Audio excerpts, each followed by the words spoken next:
Pot of Prosperity is a normal spell that lets you banish 3 or 6 cards from your extra deck face down. Then excavate the same number of cards and pick one to add to your hand. You cannot draw cards by card effects the turn you use it, and you only deal half damage for the turn. So why did it get limited? Prosperity was released in 2021 and will be broken right out the gate. Every deck wanted to play it because being able to dig 6 cards deep into your deck was amazing. And at the time, there weren't many decks that cared about its restriction. Most decks only needed about 7 cards for their mainline combo, and the rest of the extra deck was just tech cards and extra copies. So most decks were completely fine with banishing a bunch of nightmares that probably weren't going to be summoned anyway. This made Prosperity one of, if not the best staple card for the next 2 years. The problem, however, came from the side deck. In game 1, this card just added consistency to the deck, but in games 2 and 3, it became a pseudo searcher for every degenerate floodgate available, especially if you were able to save it until the end of your turn once you thinned your deck. If you managed to go 6 cards deep into your deck, you were very likely to find at least one of the stupid blowouts you sided in. It was both this and its mass use, as well as a reprint, that got Prosperity limited in 2023. Should it stay at 1? Yes. The only problem I have with this card is the fact it gets floodgates, but that isn't Prosperity's fault, it's the floodgates' fault. It's fine to stay at 1. Also, way fewer decks can use it now that extra decks have become less flexible. Ryzeal Detonator is a rank 4 requiring 2+ Ryzeals as material. On summon, it attaches any monster from grave to itself, it can detach to protect any Xyz monster from being destroyed, and if your opponent activates a card or effect, you can detach to pop a card. The last effect is not once per turn. So why did it get limited? Ryzeal was released in late 2024 and would immediately become the best deck. They were all level 4s that could inherently summon themselves, then search for another one who could do the same. And the thing that put it all together was Detonator. Detonator was not only strong, but very easy to summon. In hands where you had to eat 3 hand traps, you could often still end on just Detonator and have that be enough. And once Eclipse Twins came out a month later, Detonator became even better. Now you could send Twins with X, then on either your last Detonator effect or when it gets outed, Twins would trigger to reborn and give it 2 more activations, since Detonator's on summon effect would trigger. Detonator would get limited because it would often take your entire hand just to out the single Detonator, so then being able to summon a second one on the follow-up was broken. Should it stay at 1? Yes. I hate this card with a passion. It completely kills any deck that relies on continuous spells and traps, field spells, set traps, etc. Unfortunately, the time to ban this thing has passed, and at this point, it's fine being at 1, as long as the rest of the Ryzeal names stay hit. Slash Draw is a normal spell that has a very long and confusing effect, but the short of it is, you discard a card, mill cards equal to the amount of cards your opponent controls, then draw a card. If it's Slash Draw, nuke the board and burn for 2,000 per card destroyed. If you didn't draw Slash Draw, effectively nothing happens. So why did it get limited? FTKs, yeah! Slash Draw was released in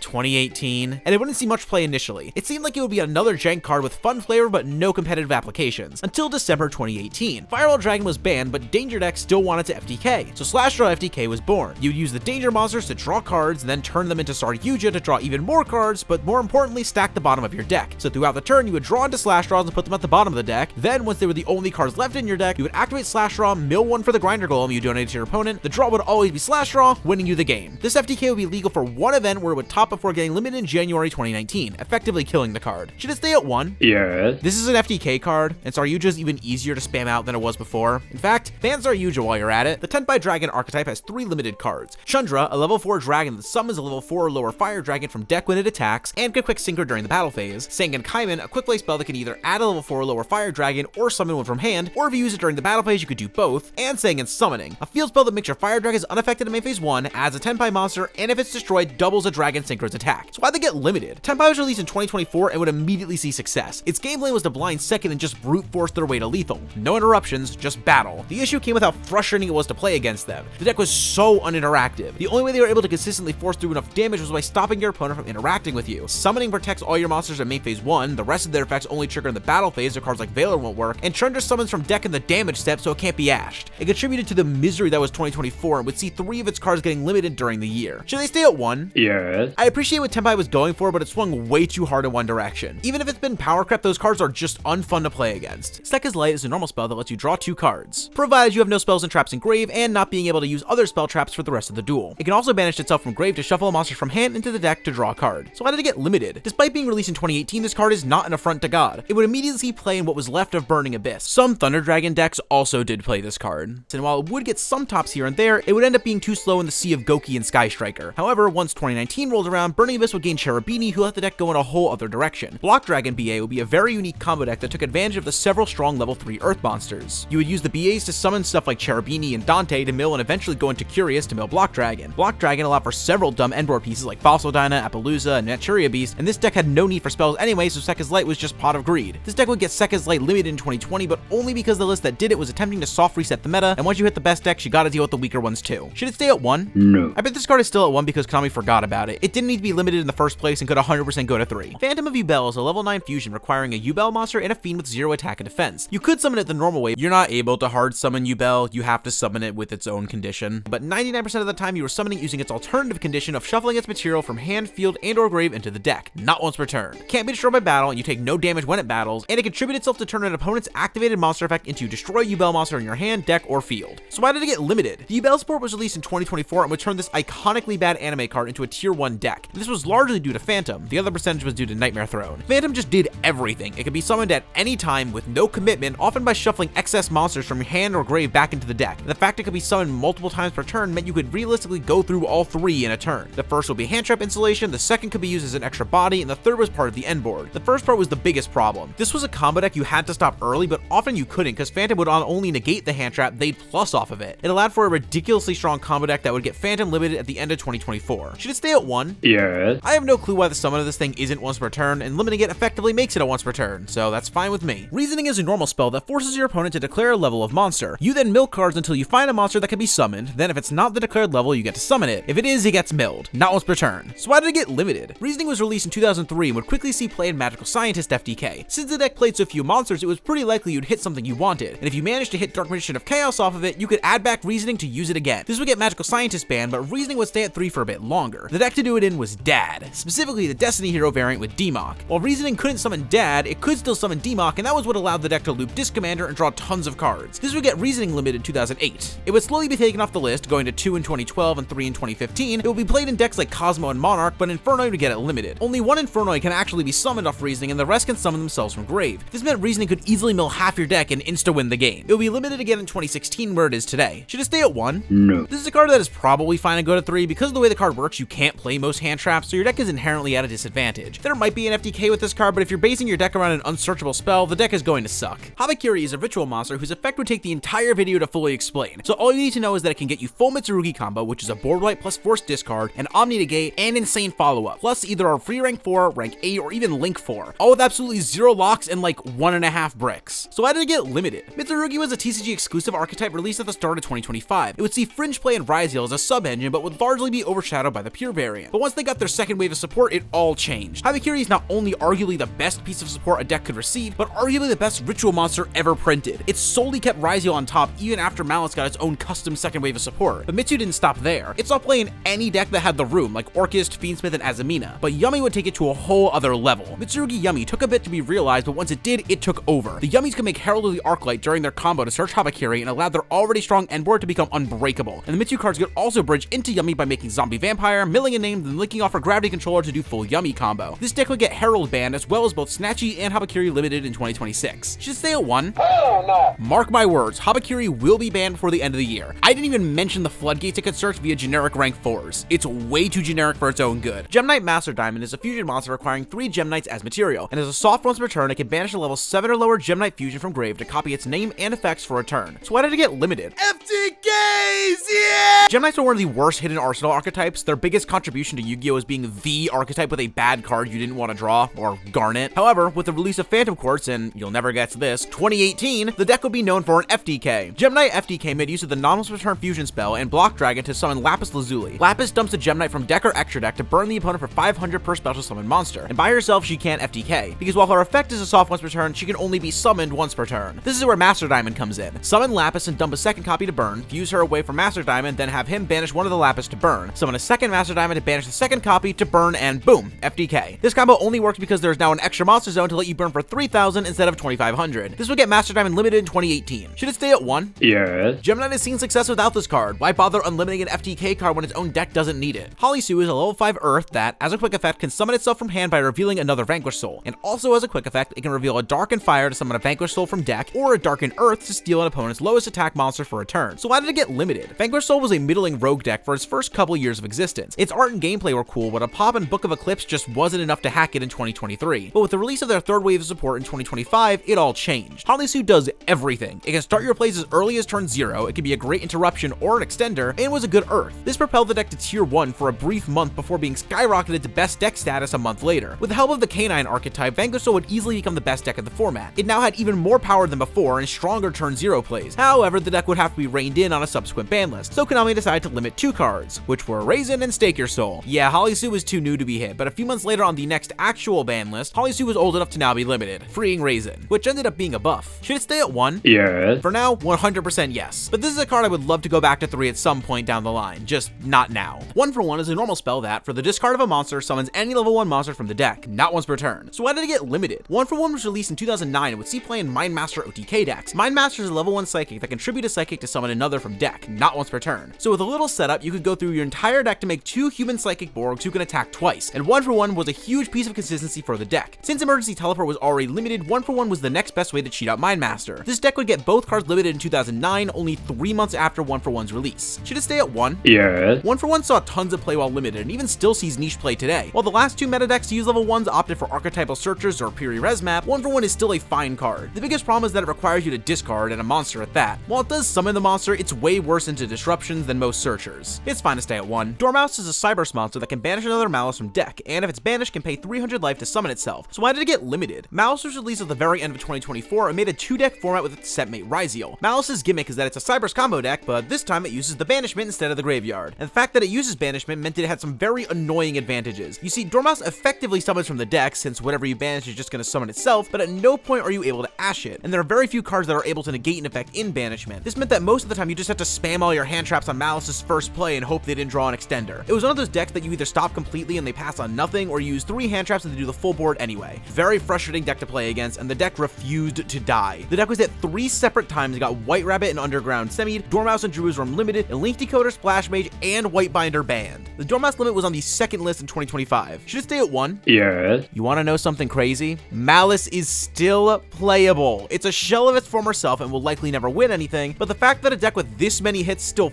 functions is insane to me. I regret to inform you that Maliss is still topping events.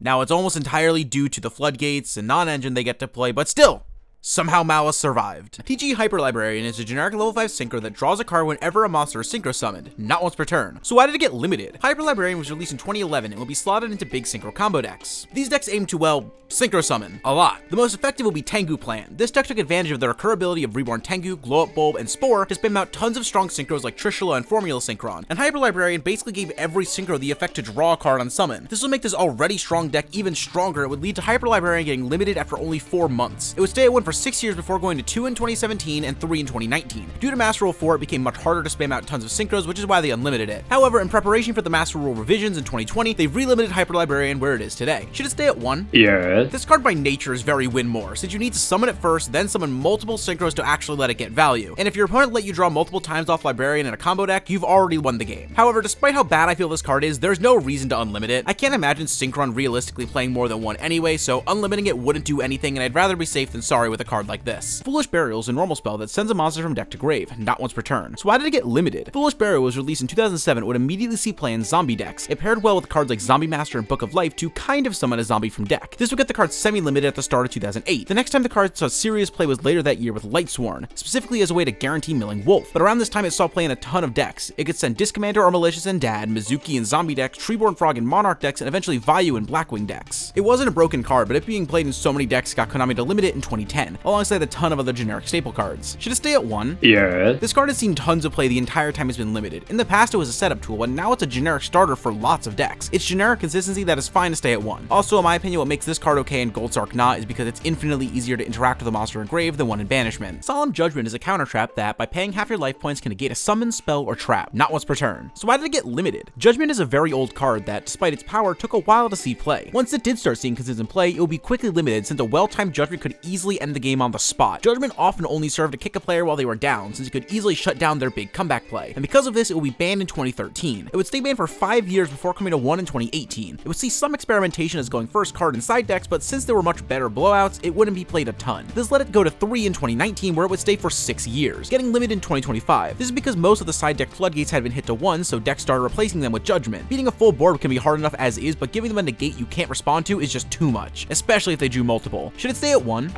I really hate counter traps. Unrespawnable cards aren't inherently a problem in my opinion, but when they are generic negates that are only playable going first, they're not only frustrating, they're incredibly boring. I don't think any of the Solemn cards are well designed for modern Yu-Gi-Oh, but at the very least, the rest are specific enough to not be as oppressive. Linkuriboh is a Link 1 requiring a level 1 as material. It contributes itself to make an attacking monster's attack 0, and as a quick effect, contribute a level 1 monster to resummon itself. So how did it get limited? Linkuriboh was released at the end of 2017, and it patched up a lot of holes in several decks. While its effects were nothing crazy, it being a Link 1 with a reasonable material that pointed down was all it needed. It will be played in a ton of degenerate combo decks, never once being the problem, but always being involved. Then after 2018 was over, it calmed down, and Linkuriboh was played here and there until 2024. This was when Snake Eyes became a real deck. Snake Eye was a very consistent combo deck that notably was very hard to interact with due to them having so many extenders, and Linkuriboh contributed to this. You could link away one of your level 1s, and now you got to blank an Imperm Revealer for no cost. This would get Linkuriboh banned in 2024. Not because it was a broken and unfair card, but because Snake Eye was too new to get seriously hit, but needed something anyway. It would stay banned for a little over a year before being limited in 2025, after Snake Eye was killed. Should it stay at 1? No. This card being at 1 or 3 doesn't matter. No one played more than 1 anyway. It's a strong card and yummy, but it's not even the top 3 most broken Link 1s in that deck. Hornet Drones is a quick play spell that, if you have no monsters in your main monster zones, summons a level 1 token, not once per turn. So why did it get limited? In Sky Striker, this card was always fine. It acted as extra worse copies of Ray that could start your plays in a pinch. Where this card really shone was in every other deck. You see, by activating Hornet Drones to summon a token, you could link the token for Kagari add back Hornet Drones, then because it's not once per turn, you could use it again to make a free link too. And this was useful in tons of decks, and would get the card limited after only 4 months. However, this card didn't stop seeing play. Since you could just search it with Engage, most decks opted to just play Engage alongside it, the most notable being Orchest, which got full combo off a single Hornet Drones. Once Engage got banned, this card would fall off a cliff, and it would stay banned until 2024 when Engage went to 3. This let the card see play in early builds of Maliss in 2025 and Yummy later that year. Should it stay at 1? Hell no! This card is a problem in Yummy. Just like how Orchest could get full combo off a single Hornet Drones, Yummy can too. Since the token is a level 1, you can use both it and Kagari to make Cupsy and do the full combo, and this can all be accessed via a generic link too. Either Hornet Drones or Cupsy has to be banned because you can't do anything else to Yummy, and I don't see them banning Cupsy, so I'd be fine with a Hornet Drones ban. It would hurt Sky Striker, but not nearly as much as Yummy. Summon Sorceress is a link 3 that takes 2+ monsters with the same type except tokens. She had the relevant effect to summon a monster from deck with the same type as the monster it points to. She did negate the effects of the monster, but that hardly mattered. So why did it get limited? FTKs, yeah! Summon Sorceress was released in 2018 and would immediately be slotted into various Firewall Dragon combos. Her role was very similar to that of Curious, which was to get the unsearchable FTK enabler out of the deck. However, since you needed to resummon whatever your target was anyway, she was generally better at this job due to giving you an extra body. The most notorious combo involved Sork summoning Cannon Soldier and looping A Assault Core. This famously got A Assault Core limited, which is one of the funniest banlist decisions of all time. She would go on to be played in decks like Thunder Dragon and Dark Warrior, 2 equally as fun decks, before being banned at the start of 2019. She would stay banned for 6 years before being limited in 2025. Should it stay at 1? No. This card received an interesting errata. It still summons a monster from the deck, but now you have to actually use its first effect and summon a monster to your opponent's field first, and it also locks you into whatever type of monster you summon. This card hasn't seen any play since the errata, and I doubt anyone would play more than 1 copy anyway, so bring it to 3. Final Countdown is a normal spell that, for the cost of 2,000 life points, makes you win the game in 20 turns. And just for clarification, 1 turn cycle in Yu-Gi-Oh counts as 2 turns, so 10 of your turns and 10 of your opponent's turns. So why did it get limited? Final Countdown is one of Yu-Gi-Oh's many alternate win conditions. This one was released in 2003, and for the next forever, it would only be played in stall decks. All it did was provide a win condition to the slowest of slow decks that relied entirely on floodgates and had no intention of interacting with the opponent. These decks have been hated by players forever because no one wants to go to a tournament just to be forced to sit across from someone who decided that they're only here to make their opponent stay worse. Final Countdown would see play in countless bad decks for the next 10 years before being limited in 2014, where it is today. Should it stay at 1? No. Despite how much I complained about this card, this thing is the worst part of any stun deck. It's only there to give your deck with no win condition a win condition, but nowadays it's not even the best one. The problem with stun decks is, and will always be, the floodgates. Ban cards like those and we don't have to worry about cards like this. Anti-Spell Fragrance is a continuous trap that forces both players to set spell cards for a turn before they can be activated. So why did it get limited? Anti-Spell was released in 2003 and saw virtually 0 play. For one, the game was much slower, so all this card did was stall for a turn in the hopes you could pop whatever they set, which wasn't very good. And 2, Imperial Order was still legal at this time, so if you really wanted to shut off spells, there was a much better card for that. Even after Imperial Order's ban, this card only ever saw niche play. Gladiator Beast could play it since they had good backer removal, but even then it wasn't a mainstay in the deck. And this led the card to fall into relative obscurity until the release of Pendulum. Due to Konami's infinite foresight with regard to Pendulum, Anti-Spell completely stops you from setting scales. Since Pendulum monsters are treated as spells, you have to set them first, but you can't set Pendulum monsters in the scales, so you just aren't allowed to activate them at all. This let the card see some side deck play against Pendulum decks, and from here on out, it would see off and on side deck play. The game had sped up to a point where even just forcing your opponent to waste 1 turn ended the game. This card would finally be limited in 2024 due to Snake Eye. Since they could flip it like normal, then and if they somehow didn't win immediately off of it, could send it away on the next turn to keep going. Should it stay at 1?